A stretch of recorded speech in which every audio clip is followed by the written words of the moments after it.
All right, let's hit the field. All right. Just wanted to talk, that's all.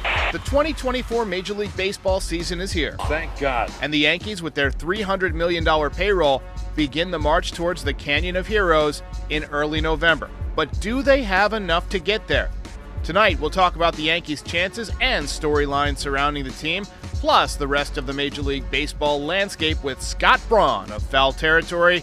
It is the 2024 season kickoff, and this is NYY Recaps.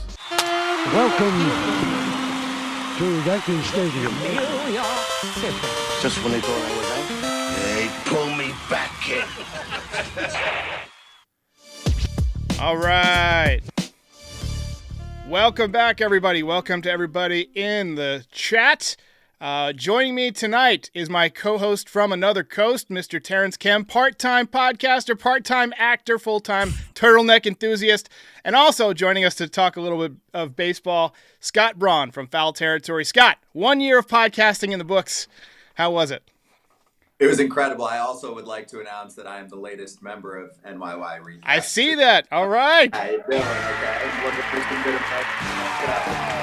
hey, just that alone speaks to how my language has changed. My lingo has changed. I feel free talking about whatever's going on in the game completely openly and authentically. And then our friend group just keeps increasing. We announced Jonathan Papelbon as the newest member of FT, Trevor May, new shows like Dodgers Territory and Fair Territory expanded with my good friend Delana Rizzo joining the FT fam. So times are rolling right now. I'm loving the way that baseball is moving to the digital sphere, Derek, and I'm sure you are too, as someone that's been early in on this action.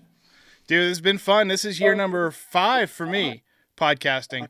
I'm getting a little bit of feedback from your audio, Scott. So if you have headphones, that'd be awesome to pop it in. I'm going to let Terrence take it with question number 1. Terrence, what you got?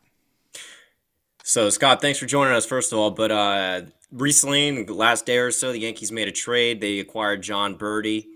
They gave up Ben Wortvet, who is getting sent to Detroit, I believe, in a 3-team deal. Guy that we acquired in the minute. Oh, Rays, excuse me. So they acquired him. They sent him. I think myself it's a good move. Nice utility depth piece. What do you think about it? First off, better? Yes. How's this sound? Yes. Am I sounding Good. better right now? Okay, awesome. You're All right, good. we did the quick switch to the AirPods. Okay. For me, for the Yanks, it's a nice move, but it's also a little bit of a panic mode move because you don't love to see an addition the day before opening day. It usually means there's a problem and there's a hole that needs to be patched up, right? So maybe there's a little more concern about DJ. And also, it is just nice depth to have on that roster. He can play a number of positions. The dude stole over 40 bags 2 years ago. I know last year he wasn't as active on the base paths, but I'm an OPS plus guy. He was a little above league average. So, Terrence, to answer your question, I think it was fine. I don't know a ton about what they gave up, but I do think that it wasn't one of the top end guys, nothing close to it. They need to focus on putting together wins right away to start the year because of how competitive that division is. And I think most people are looking at the AL East right now and thinking the Orioles are ahead of the Yanks. So they can't afford to have someone in DJ's spot for now that they feel like is going to be a weak spot. Berti's going to be a pain in the ass on the base paths. So at least you'll get a week and a half of panic for the pitchers on the other side on the base path. So I like it. It's fine. 294 average. 294, exactly what I was about to say. So 294 average. Yeah. So let's start things off with a little bit of a projection here. So Baseball America is projecting the Yankees to win 71 games. That system's kind of wonky and unscientific. Baseball Prospectus has them at 92 wins. And then Stratomatic released their projections today, 99 wins. So if you're Ippei, Shohei's translator, which one would you bet the $4.5 million on being the closest? Wait, hold on. We love Baseball America. That's Baseball Reference. Baseball Reference. Baseball Reference. And I've actually heard, I saw a lot of the Yankees writers putting it out there, and then I did some digging, and it sounds like it's not the projection model that people think it is. It's like some type of autopilot projection model that they don't really wonky. use. Yeah, it's wonky. So it wasn't something that they're like saying with their chest. It's not what like Fangraphs puts out there. So I'm not going to go with 70 some odd wins for the Yanks. I think they'll be better than that. But at the same time, Derek, last year the starting staff was Gerrit Cole and then pray for rain, and I'm really nervous about everyone else. I don't feel that much better yet. I think that one of the question marks, maybe two, will hit, but all of them, chances are pretty slim. So I'm still concerned. I don't think they're going to win the division. I think that they're going to be in wild card contention, and I think they'll probably grab a wild card spot. That's where I have them put right now. Right now, I have the division for the Orioles. I actually think there's a chance the Orioles can clear this division by 7 or 8 games, maybe more. And then I think that there's the next tier of the Yankees, the Rays, and the Blue Jays together. And then the Red Sox are down in the cellar. They're full throttle for 2026. It's weird that the projection systems aren't very kind to the Orioles. Like, I've seen them with like 88 wins, 87 wins. I don't get it. What do you think that's coming from? I think that's a mistake. I don't know if they're factoring in all of the young talent and how good some of that talent can be right from the jump. And also, I mean, they're going to have, 4 or 5 guys that get called up over the next few months that make a major impact, including Jackson Holliday. But also don't sleep on Kobe Mayo for them. It's the top farm system in baseball. And Derek, I don't think that the computer projections are putting those players into the mix like they should. And it happened last year, right? Right. We had a debut for the Orioles every other week. And it wasn't a debut like, oh, this guy's filler. This guy's the end of the bench. This guy's the last guy in the bullpen. No, it was like, this prospect is going to be a starting player who's capable of being an all-star between now and the next few years. And there's more on the way. So I think that's why they're being shorted. The one problem point I could see for them is actually not the rotation. I think the bullpen, just because they vary so much from year to year. And Felix Bautista was the top reliever in the sport last year. He's gone. Craig Kimbrell, towards the end of his career, not as good. So I think they might lose a few wins there, but still, I think they'll make up for it with their young players getting a little older and some of their prospects on the way. So I think they're an easy 100-win team. All right, Terrence, what you got?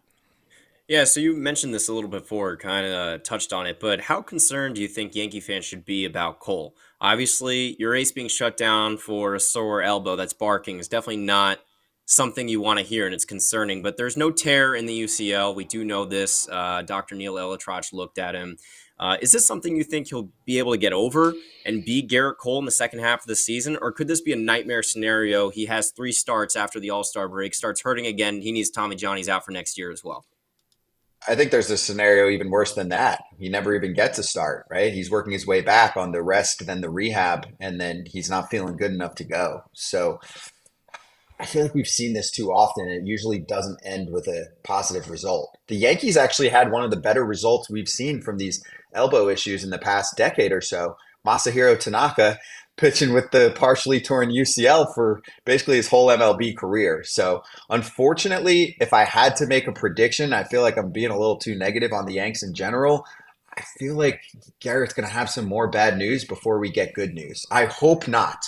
I think he's either it's one or two things. He's either in trouble and we don't see him for the year, right? And he's got to get surgery of some sort, or he's back and you're like, okay, he's fine. The rest in the rehab worked, whatever else they did in the meantime. I don't see much of a middle result where you're like, he's not quite right. Yeah, there's a couple of things. Yeah, there's a couple of things that I think about when I think about these elbow injuries. One, we're not doctors. So, if the advice from all these doctors is rest and rehab, we just have to trust that because I didn't go to medical school.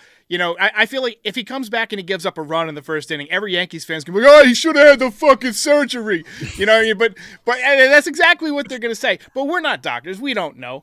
And the other thing that does concern me is it does indicate there's some measure of stress on the elbow. You don't develop edema and all these, inflammation of nerves and things like that, unless there's stress on the elbow. This guy's had a lot of innings over his career.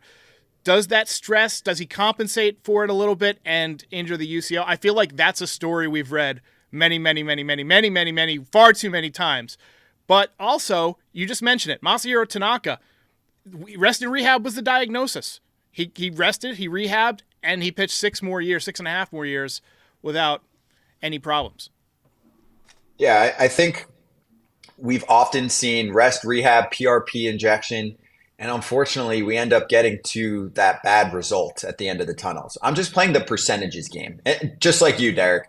I've got some family members in the medical world. I'm far from it. I'm just going off what we see in the news and what we're used to in the modern world of surgeries that we see in elbow care. So I feel like they've still been pretty secretive about it in general. We don't know a ton of details, but I haven't seen this turn out well very frequently. So I'm concerned.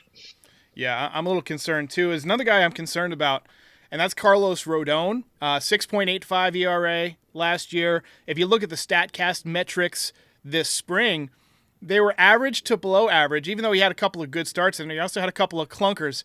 Juan Soto, first year. Marcus Stroman, first year with the Yankees on thin ice.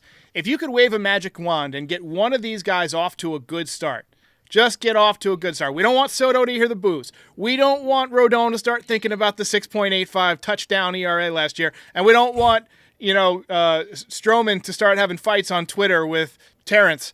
So, who are you waving the magic wand on to make sure they get off to a good start?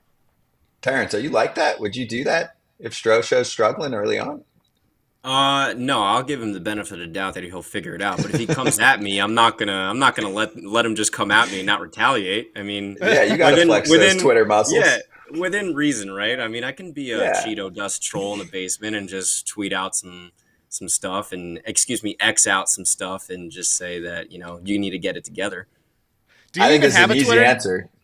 Yeah, I have a Twitter. I have like 5 followers, but I just use it to get my information. If you and Stro have beef, you'll have a lot more than 5 followers. But I think it's an easy answer though for you guys. I think it's Carlos Rodon. I think it's not even close. He needs to start out well. He was the big ticket item for them 2 years ago. That was probably the prime disaster out of the rotation. I know Severino struggled a ton too, but when you spend that kind of coin on a player who had been successful in a short stint, it was about a year and a half where he was really thriving with San Francisco, that is not the end result that you want to see. There were some issues, with the coaches, with the fans, all of that. He's a good dude. I think he was just beyond frustrated. New York can eat you up. I'm from the tri-state area. I get it. So he is the guy that needs to start out hot in my mind, because the question marks are not just about how he can handle New York. The question mark is about his arm and his health. Is he the same guy? I'm not sure, right? Like we're talking about Gerrit Cole earlier and saying if he is back and he's fine, he's going to be Gerrit Cole.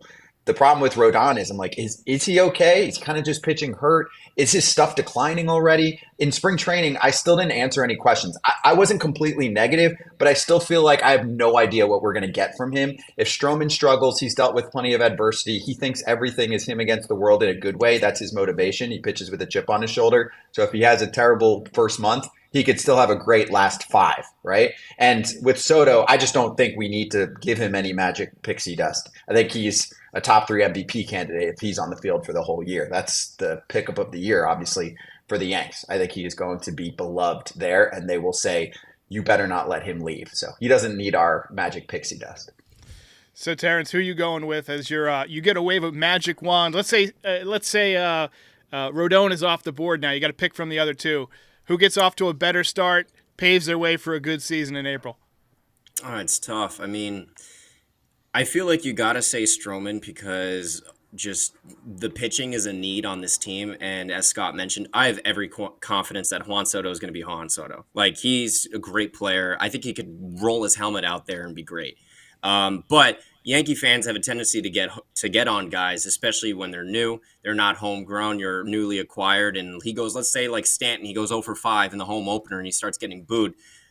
Yankee fans, we want to re-sign this guy. We want him to like being a Yankee. So let's keep that in mind. Baseball's hard. He's got big expectations. I get it. But I mean, guys, let's, after 0 for 5, the first game, if that's the case, let's please not boo the guy. All right. Yes. Give him some time a little bit. Give him a little bit of an adjustment. I just want an adjustment period. Yes. It's cold. The guy is not from up north. You know what I mean? Let's let him adjust to the cold weather. And guys, ideal. When he hits bombs in the playoffs, everyone's gonna love him. So just be patient. All right. Ideal situation though, he goes 4 for 4 with a walk and a home run on opening day. Yeah, exactly. Or 1 for 1 with 4 walks. There we go. He is patient with Juan Soto, as Juan Soto is patient with the plate and with pitches that are coming his way, with everything in life. Yes, I agree. All right, so let's talk a little bit of trade deadline. Terrence, I know you had some thoughts on this. Yeah, so Scott, just to hear your thoughts on which teams, if they fall out of it, have players that could be made available at the deadline. So a possible follow-up of that, has the extra wild card teams kind of killed the trade deadline? Last season, it wasn't as exciting as I remember. I think multiple teams now feel like they're in the race just because of the multiple spots. And did Scott Boras totally kill the winter meetings? Because he totally misplayed this market with his clients. I mean, Jordan Montgomery, $25 million with a vesting option to the Diamondbacks. Okay, that's kind of nothing right there. The best 2 times for transactions in baseball, I feel like they weren't really as much of a thing, the last 2 times around. The wild card and meticulous number obsession is killing the trade deadline and parts of the offseason, in my opinion. I mean, Derek knows where I stand here, but I think so many teams having a chance actually makes it much more difficult to pull off a deal because there aren't that many teams that are truly out of it. I'm for the wild card. I like having more teams involved.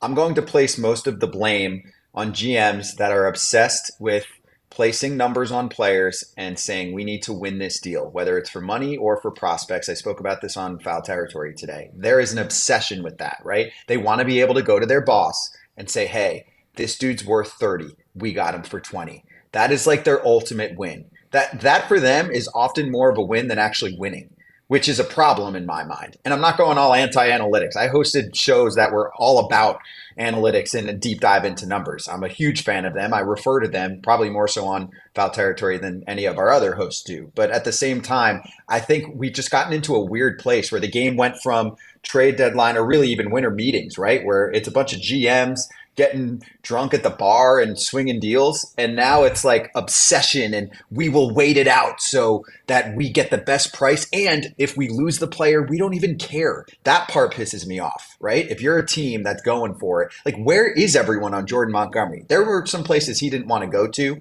Okay.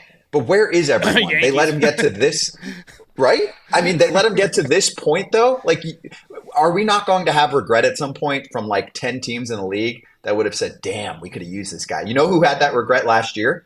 The Arizona Diamondbacks. Mike Hazen publicly stated that his biggest regret in a long time was not just giving up what was necessary to trade for Jordan Montgomery. And if he did, he felt like they would have won the World Series. And Monty handed it to the Diamondbacks. So yes. That might have happened. That's a great question because, and we still got to get back to who could be available if there's a trade deadline this year. But if you swap Monty to the Diamondbacks last year, do you think they win the title? Because I've heard people say, well, Monty's a number 3 at best. He's not a difference maker. He is sure as hell a difference maker last year in the playoffs. Yeah, he was a stud. I mean, that's why you mortgage some of your future to acquire someone like that.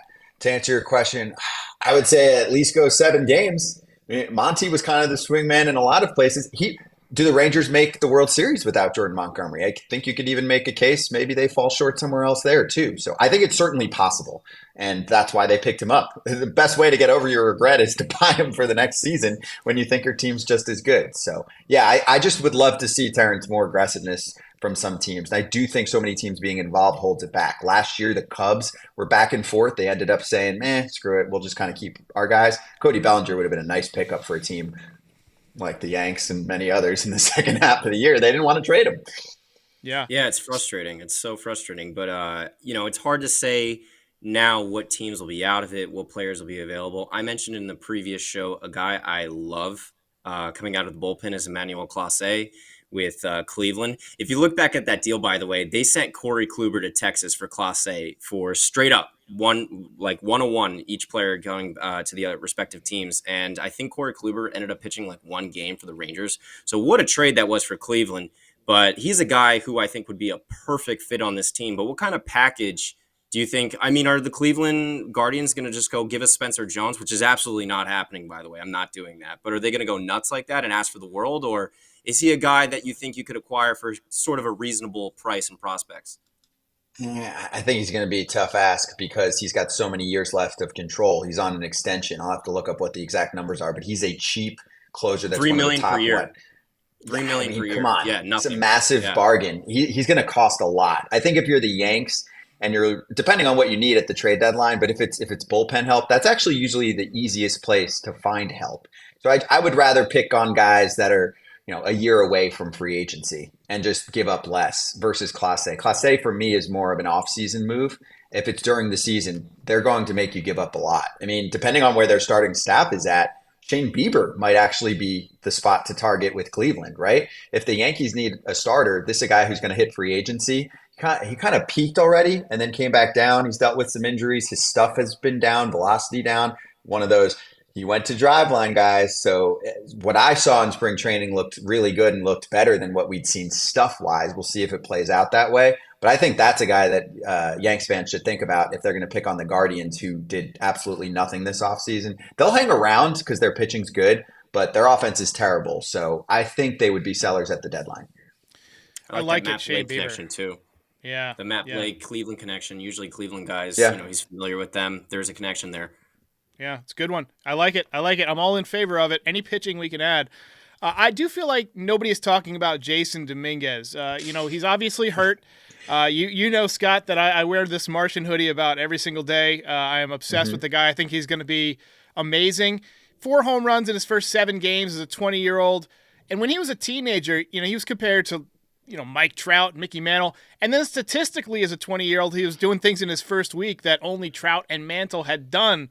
So my question is, did some kind of, neutron amnesia bomb go off that just blanked out this guy from mainstream media, from mainstream baseball coverage? Because this guy was unbelievable when he came up.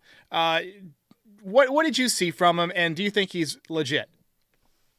I was going to do the ... Nobody's talked to him about him ... Except Derek. Well, I mean, you got recaps. You're all over it. I did, and I posted videos whenever Foul Territory would talk about it to try and raise the conversation a little bit. But I feel like he didn't get any coverage. I mean, MLB Network didn't talk about him. ESPN didn't talk about him. Shock. This guy was unreal.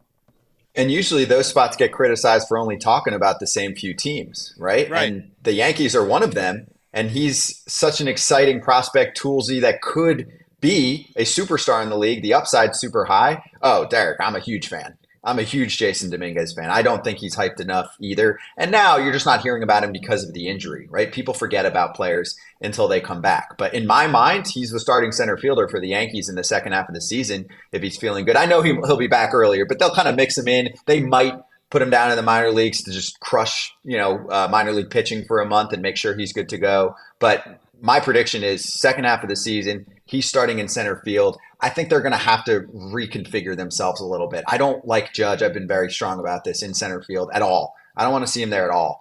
Aaron Judge is an elite right fielder. Let's keep him there. Center fielders in baseball right now get so beat up. There are so many names of top talents that are way smaller than Judge and that have been through it. The Byron Buxtons of the world. And there are many, many others. So I like Dominguez in center. And yeah, if they end up having a problem like too many good outfielders, then you'll trade one. Let's deal with that problem, Yankee fans, okay? Cross that bridge when we get there. I 100% agree. But there is one outfielder that we got to talk about. Terrence, maybe you could take this one. Yeah, absolutely. So people need to remember. So Yankees have quite a few free agents this season. They got Torres coming off the books. Rizzo's going to be gone. Possibly Verdugo. Obviously, the big one, Juan Soto. How confident are you that the Yankees can and will re-sign him? And how worried should Yankee fans be about the team across town in the Mets having a lot of money to spend with Verlander and Scherzer coming off their books, and Steve Cohen trying to make a splash after they have their young players have a season under their belt? Yankee fans shouldn't be worried, and the Yankees shouldn't be worried, because if they match the money, he's going to be a Yankee. As long as the year works out well, right? I mean, usually you bring in a player like this, you want him to get comfortable with how things operate. The Yankees are a first-class operation. I mean, usually when a player goes over there, if he plays well, you fall in love. You're like, this is how it's supposed to be. It's a very different organization from the Washington Nationals and even the San Diego Padres, and Robinson Cano's his favorite player growing up. So I think they'll be showing him these highlights, except regular season style, and say, hey, we'll match the money, so we're good to go. The Yankees are used to letting guys go to free agency, right? You go on the Judge plan like this, and then they know how to keep the guys that they want to keep, but it's a money game. So yeah, the Mets might push them, but at the end of the day, if the Mets offer $490 million, the Yankees should say, cool, we get it. You're worth that. That's what the market says.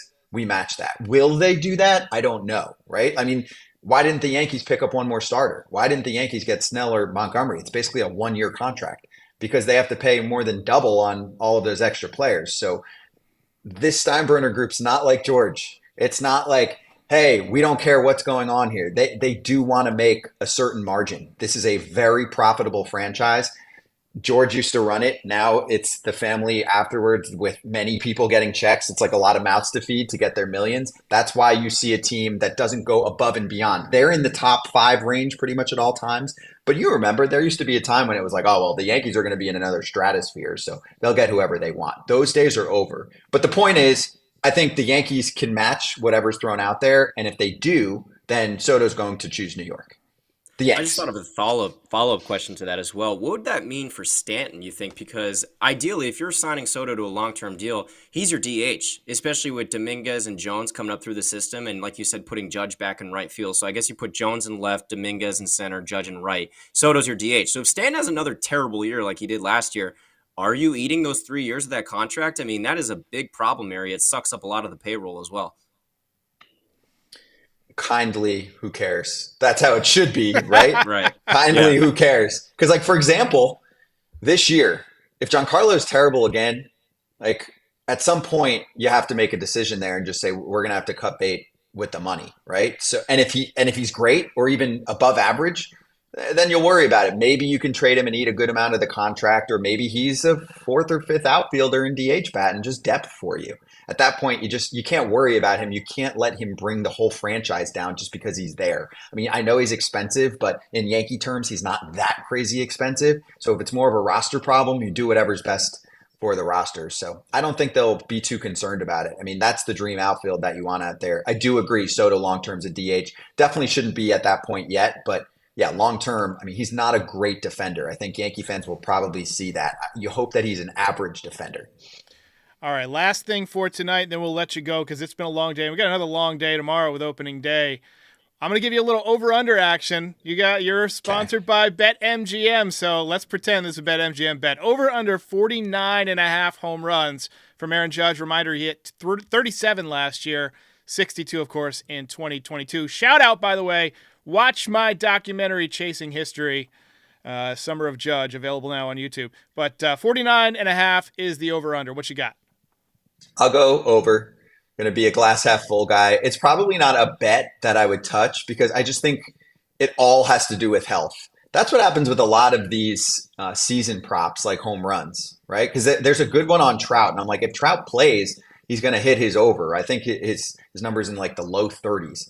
I think Aaron Judge hits 50-plus home runs if he plays a full season. You're basically betting for that. If you think that Aaron's going to miss a month-ish worth of time, then you're taking the under. So without playing doctor, I'm just going to assume that he has a healthy season and take the over. And my biggest hope for this bet, Derek, would be that they don't play him too much in center field. I just think it leads to injuries. But if he's playing, easy over. I mean, the offense is better than it was last year, and you've got Soto with you. So you can't just pick on Aaron. And even if you did, it didn't really matter much in the past when he's on the field. Even last year, when he was healthy, he was the same Judge.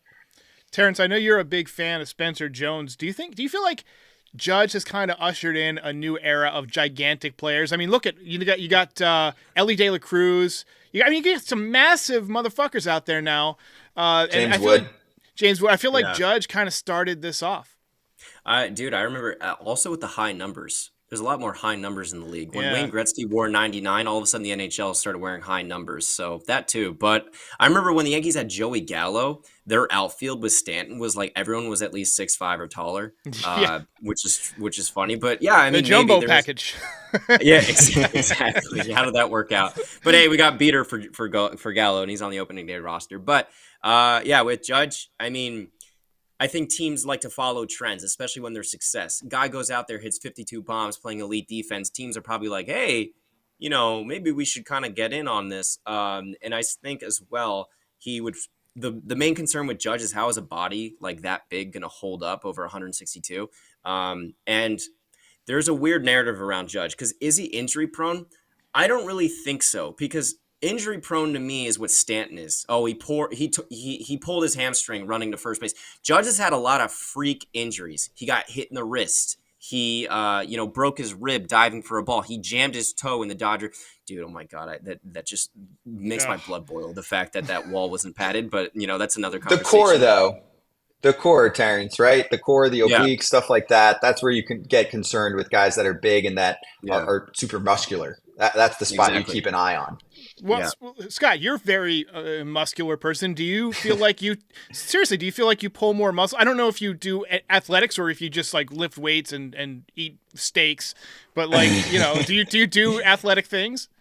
I do. I mean, I'm not playing in any sports leagues or any of that anymore. But I did a lot in the past. I played high school basketball, so I don't know how great I am at commenting on this. And I have shed weight. I used to be kind of bigger, but yeah, I mean, you do pull muscles more frequently in my mind if there's a lot more muscle to pull. I do believe in that. And for me, it was the back.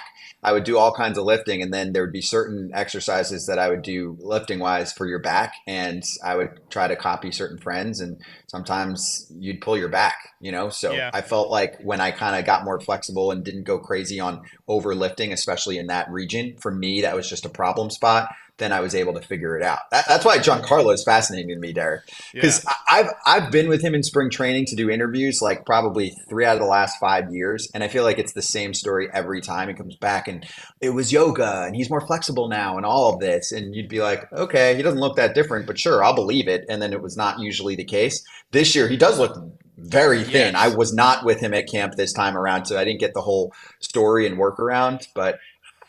I mean, maybe this is what works for him. He's a freak athlete, and he just hasn't been able to keep himself on the field. Every year it seems like after the season, Giancarlo posts all these pictures of himself on Instagram, and he's riding a camel in front of the pyramids or flying, like hang gliding with an eagle, like in space. I don't fucking know. But like, I feel like this year he skipped all that, and he just got to work, which to me, it makes me feel good, like he's serious about this. A lot of guys could just mail it in, hey, I'm making $30 million, whatever. I feel like he actually put in the work this year, which is a good thing.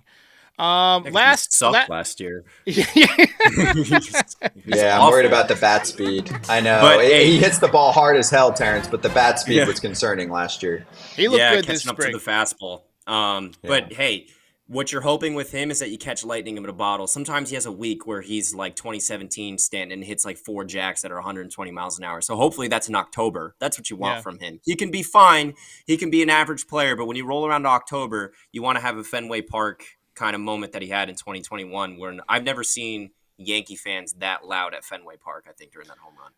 So Frank Sinatra, when he was getting ready to leave a party, him and his entourage, they would look out the window and they would say, hey, it looks like it's going to rain. And we kind of have a little tradition like that here. Whenever we're getting ready to wrap things up, we play a little music. So we're going to wrap it up.